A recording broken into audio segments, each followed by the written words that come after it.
As I said, I'll be doing 3 previews per day of the NHL teams until we get them done, which should get us done by Christmas Eve. And of course, any previews I'm going to do for World Juniors, I'll have done by then as well, because Christmas Day, World Junior starts, and things get kind of busy from there, because we'll have the NHL coming into training camps as well before New Year's for the 7 teams that missed the playoffs. And for these guys, their training camp starts January 3rd. So let's go. For their last 3 seasons, the Tampa Bay Lightning have been fantastic. The weird thing is, so they had 113 points in 2017-2018, 128 points in 2018-2019, when famously, yes, they got swept in the first round. And everybody took a victory lap. Well, that victory lap has backfired. 2019-2020, they were prorated to get 108 points over 82 games. So their points total would have been the lowest in those 3 years. They won the Stanley Cup. And all talk of asterisks disappeared pretty quickly into those play-in rounds, and once we got past the first round especially. Tampa Bay, very, very impressive that whole playoff. Really, no team looked like they were going to knock them out in any of those rounds. And this is a team that could do it again. Could. And they might even wear these as they do it. So we'll see. Now, on the outs, you always are going to lose players when you're a Stanley Cup champion. You will usually have cap problems. Tampa had cap problems before they won the Cup. Now they're worse. But who's out? Shattenkirk leaves. Verhaeghe leaves. Bogosian and Ruda are 4 guys who are gone. And that's some decent depth. And so their blue line, well, they still have a very good blue line. They'll miss Shattenkirk. They will. Now, their power ranking in the Hockey News Annual, they have them 2nd in the NHL. Sports Forecaster has them finishing 2nd in the Atlantic. I have them finishing 1st in their division. So we'll see how it works. I'm very glad that the divisions did end up being what was rumored. So what I've been going with all the way through has been accurate. So I'm glad for that. That's good. Now, when it comes to players that were too low in points this past year, there were a few. Yanni Gourde, I think, is capable of a little bit more. Showed that in the playoffs, I thought. 70 games, 10 goals, 20 assists, 30 points. I think 10 goals in 56 games for him is doable. So if he plays the entire season, I could see him getting those 10 goals in 14 less games. And he's one of those guys that with his contract, he may be one of those contracts they look to end up moving. I know they want to lose Tyler Johnson. I know they want to move Johnson. I don't know that anybody's going to take that contract. Next year, sure, Seattle may take him. We have to get to next year, and we're not there right now.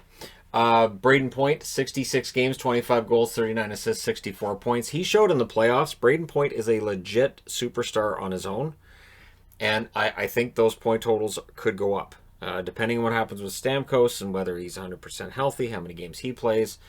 If Point gets those prime minutes in every scenario, every situation, I could see him having 64 points in 56 games and equaling his totals as well.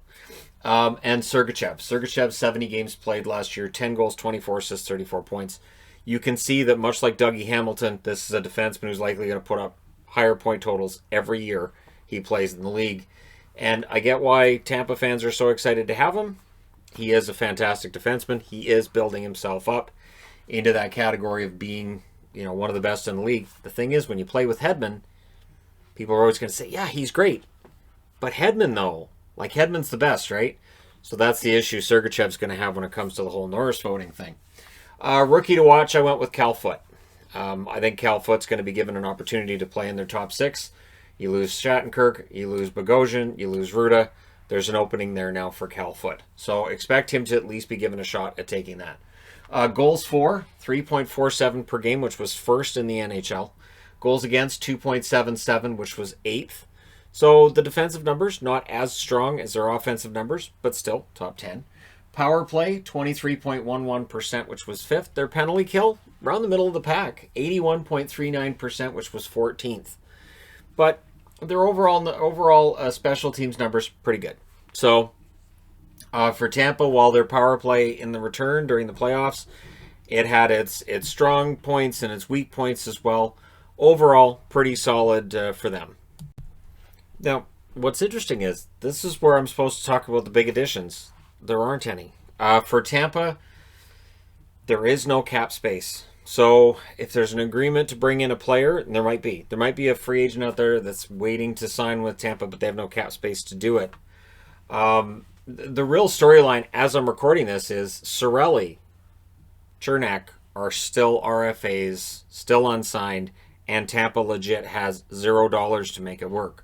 So for the big addition, it's kind of, the addition's been a major headache for GM Julien Brisebois, where he has to figure out how to make this team work, how to get Cirelli and Chernak signed and stay under the cap, but they're already over it. So this is going to be a very, very interesting time. Now, when I went with the core six, I don't have Stamkos here due to age. I don't have Stamkos here due to injury as well. And I want to look at the younger players as I've done with other teams. Braden Point, of course.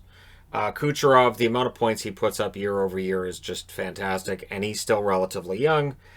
And Cirelli, I think, has already grown to the point where I think Tampa sees him as a vital part of this team going into the future. And so this is a really, really important negotiation between themselves and Cirelli and just the team in general. Now on the blue line, Hedman and Sergachev, and in goal, Vasilevsky. This is a very easy team to come up with a core six for. And again, I don't have Stamkos in there due to A, age, and B, with his cap hit at some point in time, with the amount of hoops that Tampa has to jump through to get under the cap, could it happen at some point that Stamkos becomes the casualty and he ends up getting moved out? Not saying it necessarily happens, but, you know, crazier things have happened in the National Hockey League. Their coach, John Cooper. So here's the thing. Last year, John Cooper there was no fire in that 4-game sweep against Columbus. It was frustrating for me to watch it, not as a Tampa fan. I mean, I was neutral during that series, but it was frustrating to me to watch it because it didn't feel like the desire and the drive was there. His body language was different this year. Everything seemed different. And you got the impression he really, really cared and that he was really engaged. And so as much as I was hard on Cooper last year, I give him props this year. He absolutely was dialed in, and the team was dialed in around him as well. So for Tampa Bay, it was just a massive coming out party for them. Now, glass half full, they are the defending Stanley Cup champions. There's really no other way to look at it. They're the defending Stanley Cup champions. That's your glass half full. They've still got, you know, all of their really, really good players together. Yes, they have cap issues with the Cirelli Chernak situation, but they've still got an excellent team. Glass half empty, the cap is going to be hanging over this team until Julien Brisebois makes some kind of a move, and I'm not sure how he's going to do it. As I'm recording this, half the league is in some sort of a cap hell of some sort. And so it's going to be interesting to see what Tampa's able to do, how they're able to get out from under it. The whole way through, Tampa has said they have no concerns about getting under or staying under the cap. We'll see over the next couple of weeks. Next big hype, you know, looking over their prospect list, I thought, you know what, I'll put Boris Katchouk up, and here's why. Tampa Bay prospects tend to maybe take a little bit longer than they do for other teams, but most of them will develop. And so for me, it was between Radish and Katchouk. And I thought, yeah, I'll put up Katchouk because why not? Of the two, probably has more upside, and at some point likely works his way into the Tampa lineup. And again, it reminds me of the Red Wings 20 years ago, where a guy might take a little longer to come along. Maybe he's not going to be a top six as was expected. Maybe he ends up playing further down the lineup. But when he develops and he makes it into the NHL, he's a useful part of the lineup. Now their record was spotty out of the gate. They were 6-4-2 in October. They were 6-5-1 in November, and they were mediocre. Let's be honest. They were 12-9-3 2 months into the season last year. They didn't look like the same team, and it definitely looked like maybe they were kind of rattled by that first round sweep, and they weren't quite as good. And then they turned it around. 9-4-1 in December, 10-2-1 in January, 10-4 in February. So that's 20 wins in 2 months. And then 2-2-1 in March going into the break. So they had cooled off a bit going into the break. And then you look at the record against their division. And it is interesting. Against Chicago, they were 1-1. Against Carolina, 1-1-1. Against Dallas, they lost both games in extra time. Against Detroit, they were only 1-0-1. So they didn't win both games against Detroit. Florida, they were 3-1. Nashville, they were 1-0-1. And Columbus, they were 1-0. This is not a division of teams that they did great against in extra time. They end up with a record against these teams in their division, 8-3-5. So we'll see how it turns out. We'll see whether or not the Tampa Bay Lightning are able to get that first in the division as I've predicted. It's going to be an interesting division overall. And it's going to be fun to watch. So there you go. I'd be interested to know from people watching this how you feel about the Tampa Bay Lightning and their chances of repeating this year. Repeating as Stanley Cup champions is exceedingly difficult. It is a very, very difficult thing to do. Repeating as champions in any sport is difficult.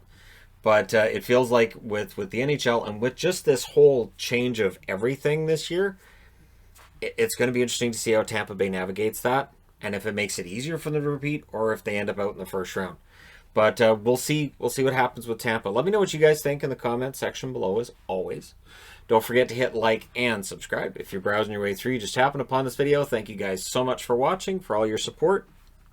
I will talk to you again soon.